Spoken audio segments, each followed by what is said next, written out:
ओम शांति। अब लगन की अग्नि को प्रज्वलित कर योग को ज्वाला रूप बनाओ। இப்போது ஈடுபாட்டின் அக்னியை தீவிரமாக்கி யோகத்தை ஜுவாலை ரூபமாக ஆக்குங்கள்। योग में जब और सब संकल्प शांत हो जाते हैं, एक ही संकल्प रहता, बाप और मैं। इसी को ही पावरफुल योग कहते हैं। யோகத்தில் எப்போது அனைத்து எண்ணங்களும் அமைதியாகி பாபா மற்றும் நான் என்ற ஒரே எண்ணம் நிலைத்து விடுகிறதோ அதைத்தான் சக்தி வாய்ந்த யோகம் என்று கூறப்படுகிறது। बाप के मिलन की अनुभूति के सिवाय और सब संकल्प समा जाए तब कहेंगे ज्वाला रूप की याद जिससे परिवर्तन होता है।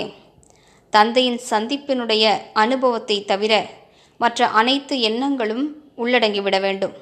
அப்போதுதான் ஜுவாலி ரூபத்தின் நினைவு என்று கூறலாம்। அதன் மூலம்தான் மாற்றம் ஏற்படும்। ஓம் சாந்தி।